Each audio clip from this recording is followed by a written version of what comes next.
अस्सलाम वालेकुम रहमतुल्लाहि व बरकातुहू। अ, आज हम जिस टॉपिक पे बात करेंगे वो है टॉन्सिल्स की सोजिश।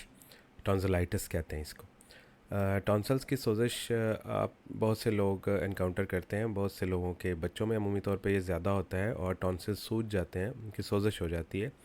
ये जो फ़ोटो लगी हुई है इसमें ज़ुबान है और हमने बच्चे ने मुंह खोला हुआ है और हम देख रहे हैं कि उसकी ज़ुबान बाहर उसकी निकाली हुई है और दोनों साइडों पे जो येलो कलर के नज़र आ रहे हैं ना, ये टॉन्सिल्स हैं। इन दोनों की जब सोजिश हो जाती है तो हम इसको टॉन्सिलाइटिस का नाम लेते हैं। आज हम टॉन्सिलाइटिस के बारे में बात करेंगे, क्यों होता है, इसकी अलामात क्या होती हैं और इससे कैसे बचा जा सकता है। टॉन्सिल्स जैसे मैंने बताया कि बच्चे ने मुंह खोला हुआ है, इसका गले के अंदर दोनों साइडों पे जब ज़ुबान बच्चा बाहर निकालता है और उसका मुंह खुलवाते हैं तो हम देखते हैं दोनों साइडों पे अगर टॉन्सिल्स बड़े हुए हों तो यूँ इस तरह नज़र आते हैं और इसके ऊपर ये सफ़ेद रंग के छोटे छोटे से पैच भी नज़र आ रहे हैं। ये इन्फेक्शन की वजह से हो जाते हैं। ये एक टॉन्सिल होता है एक साइड पे और दूसरा दूसरी साइड पे, दो ही टॉन्सिल्स होते हैं। जब हम गला मुंह खोलते हैं तो गले के अंदर दोनों साइडों पे हमें ये टॉन्सिल्स नज़र आते हैं। इसके अलामात अमूमी तौर पे उन बच्चों को होता है जो कि अभी स्कूल जाने की उम्र में नहीं है, छोटे हैं, मतलब 4-5 साल से छोटी उम्र के जो बच्चे होते हैं उनमें ज़्यादा होता है।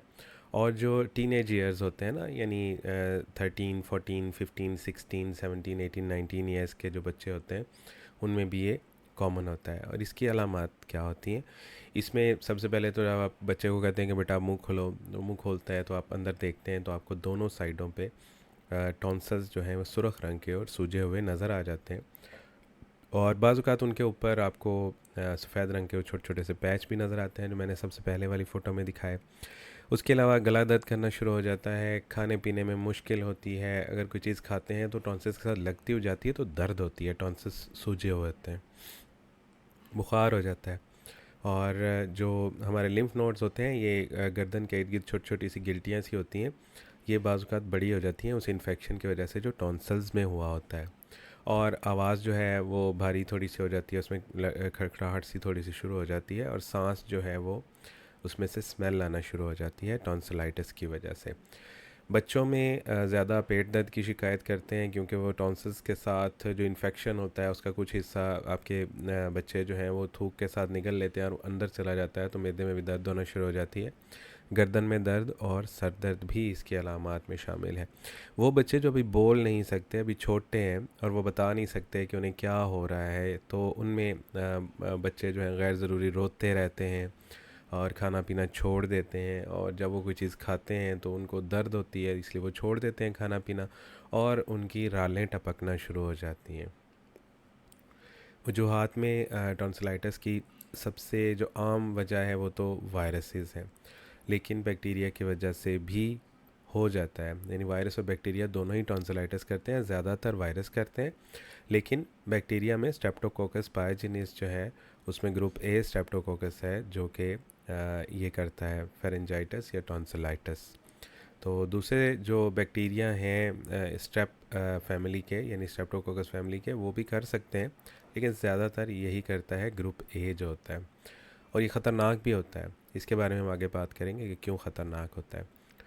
अच्छा, टॉन्सिलाइटिस होता क्यों है? ये इसलिए होता है क्योंकि जो आपके टॉन्सिल्स हैं ना गले के अंदर, जो भी बैक्टीरिया या वायरस आपके मुंह में दाखिल होता है उसके सबसे पहले उसके ऊपर अटैक जो करते हैं ना वो टॉन्सिल्स ही करते हैं। आपको उससे बचाने के लिए उसको मारने की जो कोशिश करते हैं वो टॉन्सिल्स ही करते हैं, यानी इस वजह से उनकी इन्फ्लामेशन हो जाती है, यानी सोजिश हो जाती है। तो जब बच्चे जो हैं वो बलूगत की उम्र में पहुंच जाते हैं, बड़े हो जाते हैं, तो फिर इनका ये जो डिफेंस सिस्टम होता है ना, जो क़ुव्वत मुदाफ़अत इनकी होती है वो इतनी ज़्यादा नहीं रह जाती, इसलिए बड़ों में ये टॉन्सिलाइटिस कम होता है, बच्चों में ज़्यादा होता है। इसलिए इसके रिस्क फैक्टर में भी वही बच्चे हैं छोटे जो अभी स्कूल नहीं जा रहे या जो मिड टीनेज ईयर में हैं, जैसे मैंने बताया 13 से लेकर 19 ईयर्स की जो एज है उसमें। और ज़्यादा दूसरे जर्म्स से एक्सपोजर हो, अगर जरासीम जो हैं, बच्चे इतना अपना हाइजीन का ख्याल नहीं करते और एक बच्चा अगर बीमार है तो उससे भी दूसरों को हो जाता है उसकी चीज़ें यूज़ करने से और उसके साथ फूड वगैरह शेयर करने से। इसके बारे में हम आगे बात करेंगे। तो बच्चों में इसलिए ये ज़्यादा होता है क्योंकि वो अपनी हाइजीन का ज़्यादा ख्याल नहीं रख पाते। ये ख़तरनाक इस तरह होता है कि इसकी वजह से टॉन्सिल्स इतने बड़े हो जाते हैं कि उनका प्रेशर गले के ऊपर बहुत ज़्यादा होता है और ब्रीदिंग यानी सांस लेने में मुश्किल पैदा होना शुरू हो जाती है। और इतनी मुश्किल पैदा होना शुरू हो जाती है कि इनका प्रेशर जो है वो खुराक से सांस की नाली के ऊपर, खुराक की नाली के ऊपर पड़ता है और बच्चे से खाया भी कुछ नहीं जाता। और जब वो रात को लेटता है सोने के लिए तो वो सो भी नहीं पाता, उसको सांस ही नहीं जाता। इनके प्रेशर की वजह से सांस आना कम हो जाता है, इसलिए वो बार बार हड़बड़ा के उठ जाता है।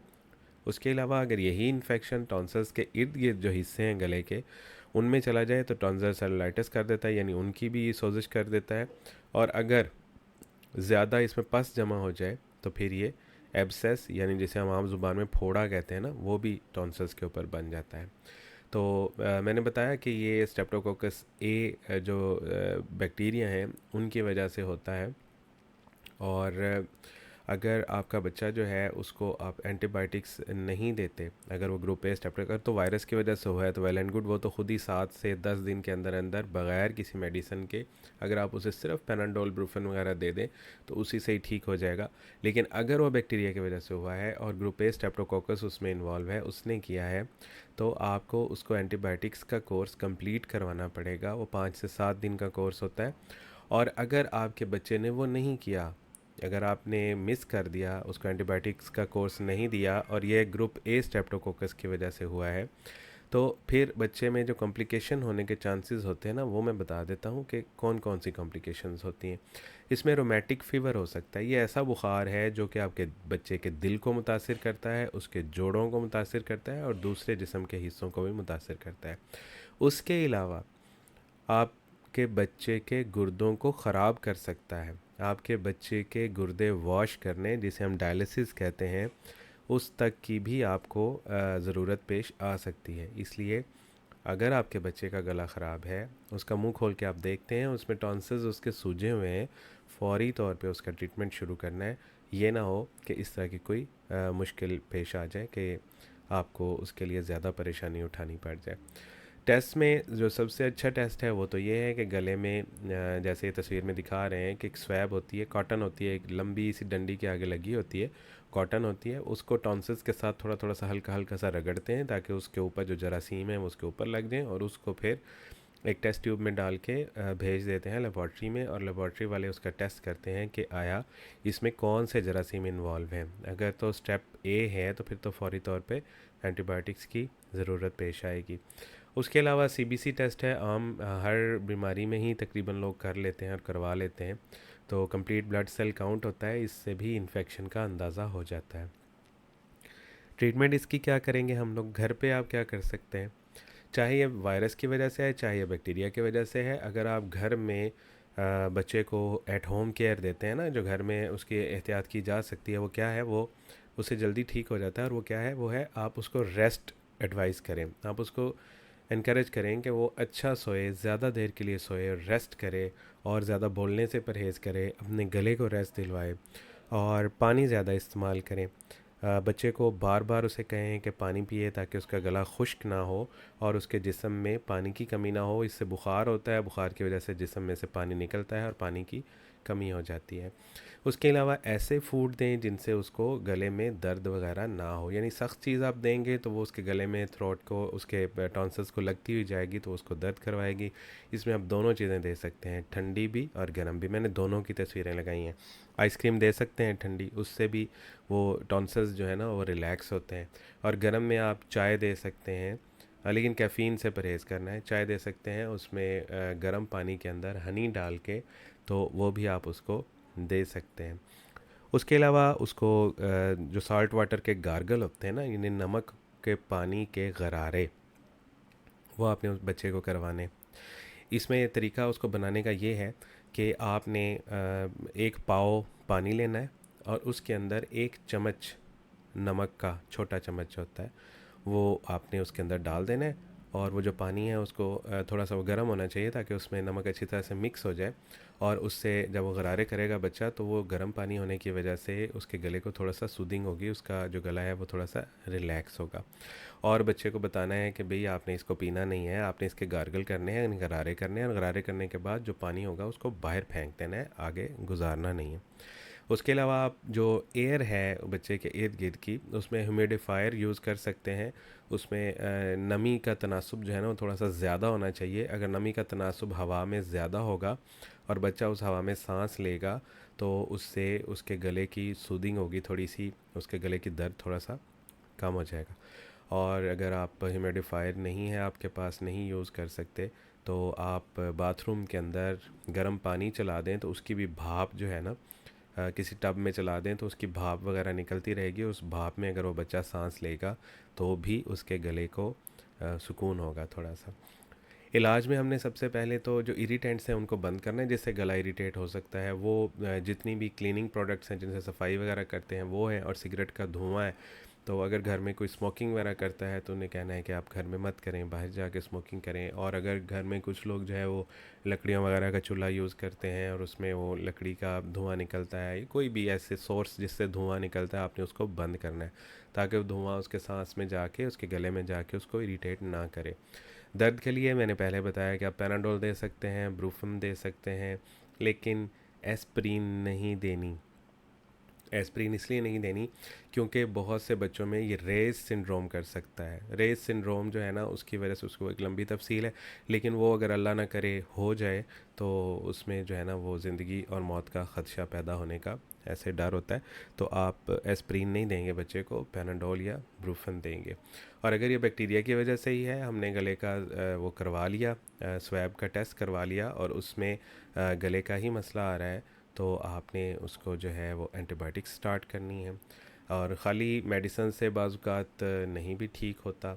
अगर नहीं होता तो आपको सर्जरी की तरफ जाना पड़ता है। सर्जरी कब कब होगी? अगर आपके बच्चे को बार बार टॉन्सिलाइटिस हो रहा है। अब बार बार की डेफिनेशन क्या है वो मैं आपको बता देता हूँ। अगर तो एक साल में उसको 7 दफ़ा हो गया, 7 दफ़ा एक साल में अगर उसको टॉन्सिलाइटिस हो गया, तो आपने उसका इंतज़ार नहीं करना कि इसको बार बार मेडिसिन ही देंगे। इतनी ज़्यादा मेडिसिन नहीं दे सकते, आपने उसके टॉन्सिल्स की सर्जरी करवानी है, ऑपरेशन करवाना है। या अगर एक साल में इस दफ़ा 5 दफ़ा हुआ, और चूँकि 7 दफ़ा नहीं हुआ तो आप सर्जरी के बारे में नहीं सोच रहे, लेकिन अगला साल चढ़ा और अगले पूरे साल में दोबारा से 5 दफ़ा हो गया, तो भाई फिर भी इतनी ज़्यादा हम मेडिसिन नहीं दे सकते। इसका मतलब है कि इसको अगले साल फिर होगा, अगले साल फिर होगा, तो आप उसके टॉन्सिल्स का ऑपरेशन करवा देंगे। इसी तरह अगर इस साल 3 दफ़ा हुआ और अगले साल फिर 3 दफ़ा हुआ, तो हम यही सोचेंगे कि नहीं कोई बात नहीं, ये कौन सा 5 या 7 दफ़ा हो रहा है, 3 दफ़ा हो रहा है। लेकिन अगर तीसरे साल दोबारा फिर 3 दफ़ा हो जाता है तो भी इसका मतलब ये है कि आपने उसका ऑपरेट करवाना है। ऑपरेट में क्या करते हैं कि टॉन्सिल्स को निकाल देते हैं। टॉन्सिल्स को निकालना सिर्फ यही नहीं है कि आपका इन्फेक्शन ठीक नहीं हो रहा तो आपने निकलवाना है, या बार बार हो रहा है तो आपने निकलवाना है, नहीं। अगर आपको सोने में मसला हो रहा है, बच्चा आपका सही से सो ही नहीं पाता, तो जाहिर है वो टॉन्सिल्स आपको निकलवाने पड़ेंगे। अगर उसको सांस लेने में दिक्कत आती है तो जाहिर है आपने उसको निकलवाना है। अगर उसको खाना खाने में कोई मसला होता है तो भी आपने टॉन्सिल्स को निकलवाना है, उसको ऑपरेट करवाना है। और या उसके टॉन्सिल्स के ऊपर कोई फोड़ा बन गया है जो कि एंटीबायोटिक्स देने के बावजूद ठीक नहीं हो रहा, तो भी आपको उसका ऑपरेशन ही करवाना पड़ेगा। घर पे जो कुछ कर सकते हैं वो यही है कि हाइजीन को बेहतर करना है। बच्चों को सिखाना है कि बेटा खाना खाने से पहले, खाना खाने के बाद, वॉशरूम जाने के बाद, जब भी आपने आना है आपने अपने हाथ अच्छी तरह से धो के आना है। और उसके अलावा स्कूल्स में इधर उधर जहाँ भी बच्चे जाते हैं वहाँ पे उन्हें कहना है कि अपने फूड शेयर नहीं करना, अपने ग्लास शेयर नहीं करने, और खाने पीने की जितनी भी यूज़ होती है ना चीज़ें, चम्मच और ये नाइफ़ वगैरह, वो आपने नहीं दूसरों के साथ शेयर करना, क्योंकि वो एक से दूसरे को हो जाता है, कंटेमिनेशन है ना इसकी, एक से दूसरे को हो जाता है, इसे आपने अवॉइड करना है, नहीं करना।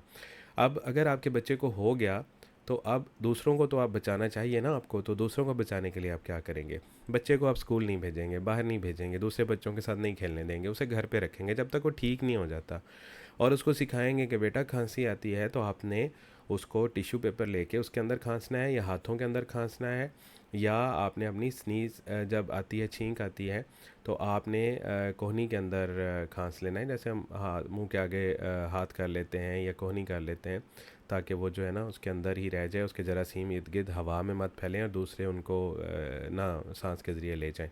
और अपने बच्चे को आपने सिखाना है कि जब भी खांसना है या छींकना है उसके बाद भी आपने अपने हाथ धोने हैं अच्छी तरह से।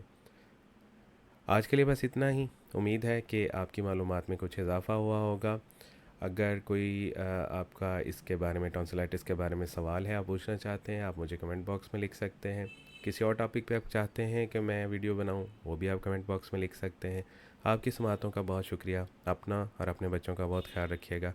अस्सलाम वालेकुम व रहमतुल्लाहि व बरकातुहू।